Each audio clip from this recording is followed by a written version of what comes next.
Il y a 17 jours, un événement crucial a secoué l'Afrique de l'Ouest.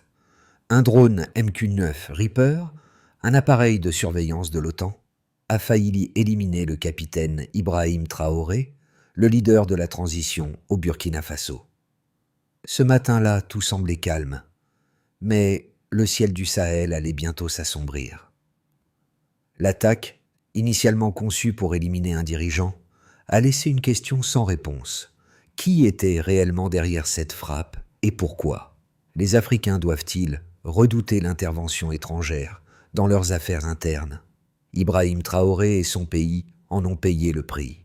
Cette histoire n'est pas seulement celle d'un leader qui a survécu à une tentative d'assassinat, mais celle d'un message qui a résonné à travers le continent. Les autorités internationales, y compris l'OTAN, ont refusé de répondre aux questions, laissant le peuple du Burkina Faso se demander pourquoi leur pays, un pays sans guerre déclarée, a-t-il été ciblé? Ibrahim Traoré, cependant, a choisi de ne pas répondre par la violence, mais par la vérité. Il a promis de dévoiler les preuves, de faire face à l'injustice de manière transparente et d'inspirer une nouvelle conscience à travers l'Afrique. Mais cette promesse a un coût. En révélant la vérité, Traoré pourrait-il provoquer un bouleversement dans la manière dont l'Afrique est perçue par le monde? Ce geste de résistance pourrait-il allumer une étincelle de souveraineté et de fierté pour toute une génération de leaders africains? Le jeu de pouvoir mondial est sur le point de changer, et le Burkina Faso en est désormais au cœur. Le drone, un MQ-9 Reaper, n'a pas été une simple erreur technique, comme l'a suggéré l'OTAN. Ce n'était pas un simple incident. La cible était bien définie. Ibrahim Traoré, le capitaine du Burkina Faso. Un système de radar chinois récemment installé a détecté l'appareil entrant dans l'espace aérien national. Le gouvernement burkinabé, averti à temps, a pu modifier la trajectoire du convoi présidentiel. Mais le missile Hellfire Enemy X, équipé de 6 lames tranchantes, a frappé un véhicule civil à la place. 3 vies innocentes ont été perdues et le monde entier est resté silencieux. Pourquoi un tel acte de violence contre un pays qui n'a jamais déclaré la guerre? Pourquoi cet avertissement silencieux à Ibrahim Traoré, un leader qui refuse de se plier aux exigences des puissances occidentales? Le Burkina Faso, après l'attaque, s'est retrouvé à un carrefour décisif. Accepter les tentatives d'effacement de sa souveraineté ou se lever et revendiquer son droit à l'autodétermination. Ibrahim Traoré a choisi la seconde option, déterminé à ne pas se laisser intimider. Ibrahim Traoré, un leader à la fois ferme et calme, a compris rapidement que la véritable bataille ne se jouait pas uniquement sur le terrain militaire, mais dans la perception du monde entier. Alors que la communauté internationale se fermait aux souffrances du Burkina Faso, il a décidé de répondre avec une force peu attendue. La transparence. Sa décision de rendre publiques toutes les informations sur l'attaque, des débris du missile au relevé radar, a été un acte de défiance contre ceux qui cherchaient à effacer sa nation du discours mondial. Mais au-delà de la vengeance ou de la colère, Traoré a vu une occasion de rétablir la vérité et de galvaniser une Afrique fatiguée de rester dans l'ombre des puissances étrangères. En abordant cette crise avec une stratégie claire, il a ouvert une voie vers une nouvelle forme de leadership. Celui qui embrasse la transparence, celui qui se tient fermement dans la vérité et refuse de se laisser intimider. Traoré n'a pas seulement survécu à l'attaque, il a transformé cette tentative d'assassinat en un catalyseur pour l'unité africaine. Le matin de l'attaque, le convoi présidentiel était en route vers le nord du pays. Aucun signe avant-coureur n'indiquait que ce jour-là serait différent des autres. Ibrahim Traoré, fidèle à sa philosophie de transparence, avait délibérément évité l'escorte de sécurité et les véhicules blindés. Mais lorsque l'alerte est tombée, la situation a radicalement changé. Un objet inconnu se dirigeait vers eux à une vitesse alarmante. Les services de sécurité burkinabés ont immédiatement pris les mesures nécessaires pour rediriger le convoi. Mais pour les civils qui suivaient derrière, il était trop tard. Le drone MQ-9, un appareil de surveillance de l'OTAN, a lancé un missile Hellfire NX en direction du convoi. Ce missile n'est pas comme les autres. Il ne contient pas d'explosifs. Au lieu de cela, il utilise des lames tranchantes pour éliminer sa cible de manière chirurgicale. Le missile a frappé un camion de livraison, tuant 3 civils innocents, tandis que le convoi présidentiel échappait de justesse à la frappe. Le silence qui a suivi a été lourd de signification. Ce n'était pas seulement un échec militaire, c'était un message. Un message de ceux qui ne veulent pas que l'Afrique s'élève. Un message de ceux qui veulent maintenir le contrôle. Mais Ibrahim Traoré, loin de céder à la peur, a réagi avec une calme détermination. Il a ordonné une enquête et exigé que la vérité soit révélée, quels que soient les risques. Ses premiers mots après l'attaque ont été clairs. Nous ne répondrons pas avec des missiles, mais avec la vérité. Les investigations menées à RSS après l'attaque ont permis de révéler des détails choquants. Les débris du missile Hellfire MF6 ont été retrouvés, portant des inscriptions qui ont confirmé l'implication de l'OTAN dans l'attaque. Les relevés radars ont montré que le drone avait traversé l'espace aérien burkinabé en provenance du nord-ouest, précisément là où l'OTAN maintient une base de surveillance au Mali. Ces données ont été corroborées par des images satellites qui ont confirmé la présence d'un pétrolier américain dans la région, opérant en dehors de l'espace aérien sahélien, mais apparaissant étrangement lié à la frappe. Les experts ont conclu que le missile n'avait pas été tiré de manière aléatoire, mais avec une précision qui impliquait un ciblage par des moyens professionnels. L'implication des services secrets occidentaux a été mise en lumière, mais la question qui restait sans réponse était de savoir pourquoi ce ciblage avait eu lieu. Les autorités burkinabées ont ensuite révélé que les communications de l'OTAN avaient été interceptées et que le drone en question avait été envoyé spécifiquement pour frapper Traoré, avec des données de ciblage qui semblaient avoir été fournies par un tiers. Cela a soulevé des questions encore plus profondes sur l'implication de puissances étrangères dans les affaires internes du Burkina Faso et de l'Afrique en général. Une fois les preuves accumulées, le gouvernement burkinabé a décidé de ne pas garder le silence. Traoré a exigé la divulgation de toutes les informations, croyant fermement que la vérité finirait toujours par éclater au grand jour. Ces actions ont été un test de force, non seulement contre ceux qui avaient orchestré l'attaque, mais aussi contre ceux qui cherchaient à faire taire la vérité. Les critiques de la réaction d'Ibrahim Traoré n'ont pas tardé à surgir, tant au niveau national qu'international. Certains l'ont accusé d'agir de manière trop précipitée, sans prendre en compte les répercussions diplomatiques de ces révélations. Pourquoi risquer de froisser des puissances mondiales, ont demandé certains de ses alliés. Ne seriez-vous pas mieux servi par une approche plus diplomatique ? Cependant, d'autres, tant au Burkina Faso qu'à travers l'Afrique, ont salué sa détermination. Traoré n'a pas répondu à la violence et par la violence. Il a répondu avec des faits et des preuves, refusant de jouer le jeu des grandes puissances. Il a démontré que la transparence et l'intégrité peuvent être des armes puissantes contre ceux qui cherchent à manipuler les récits. Certains l'ont comparé à un héros moderne, un homme capable de résister à la pression internationale pour défendre ce qu'il croyait être juste.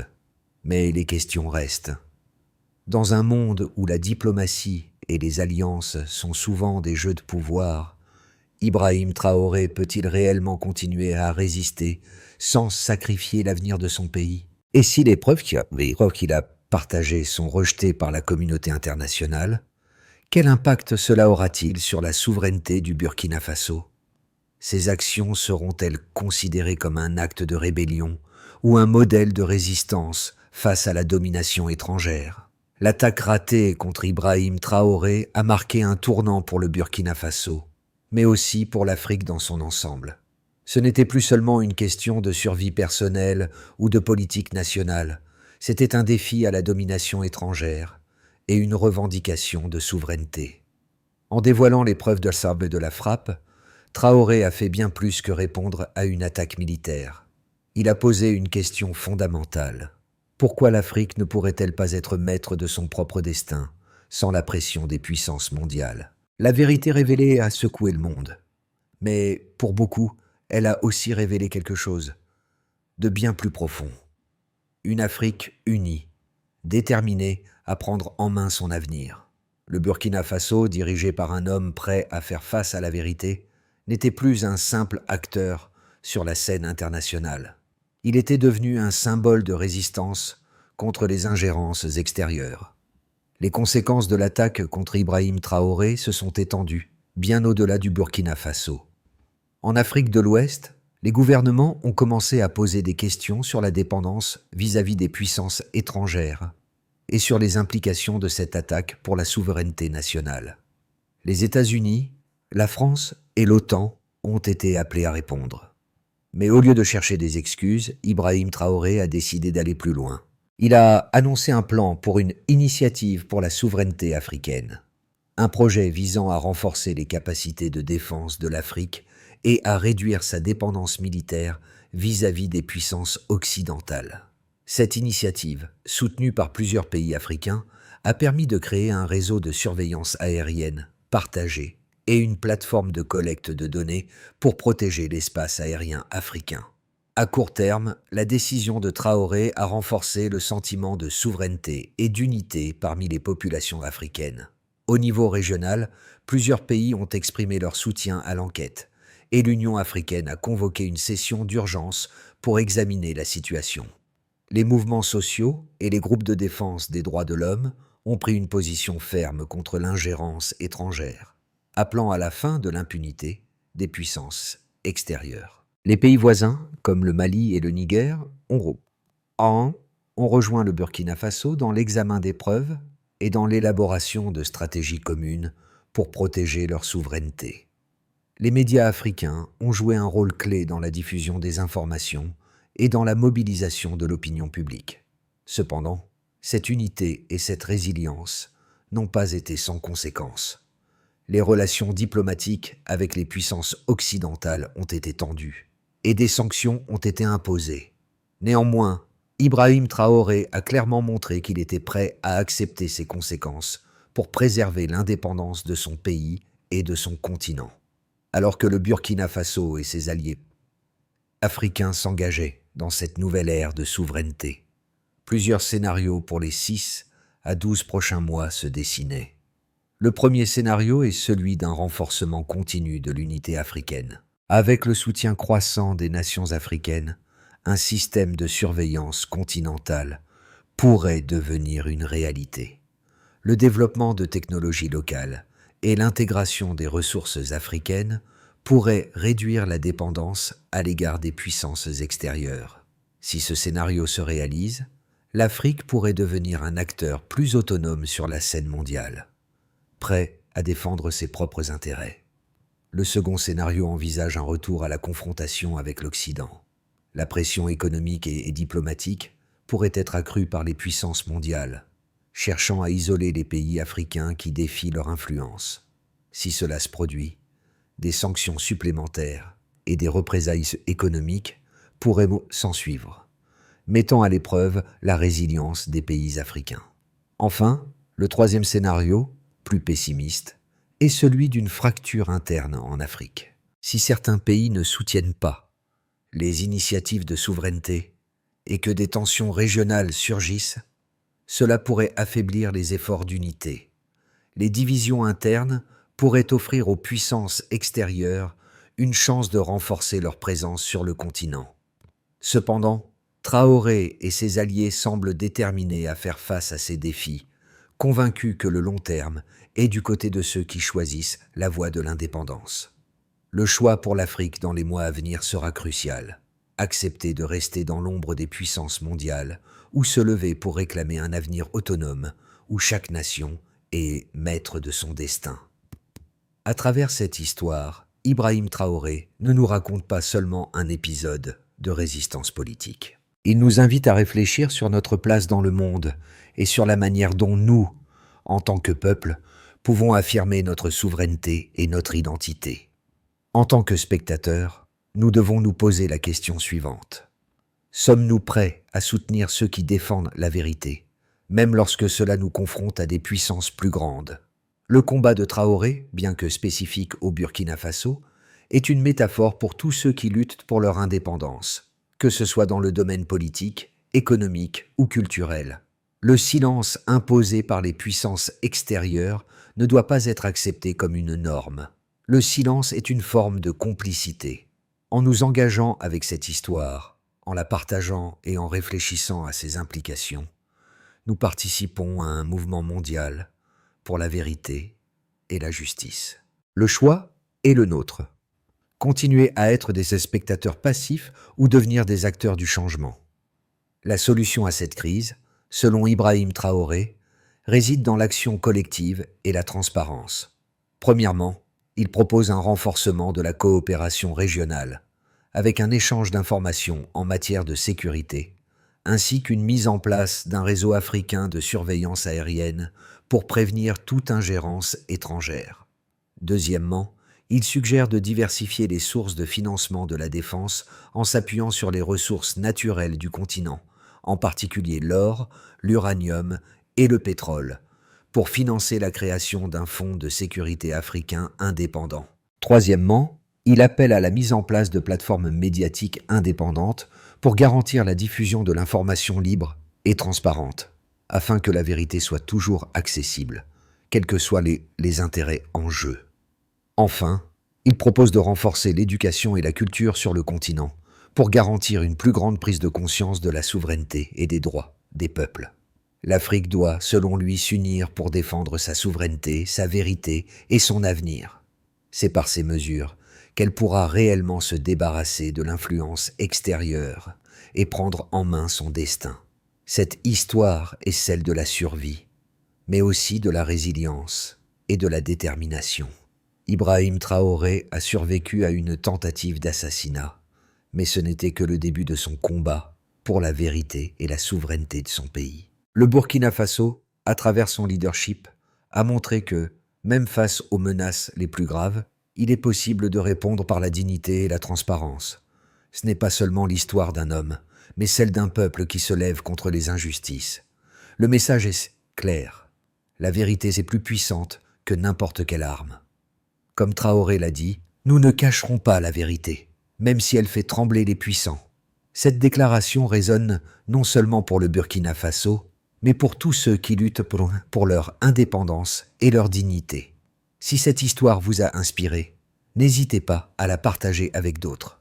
Abonnez-vous à notre chaîne pour ne pas manquer les prochains chapitres de cette série.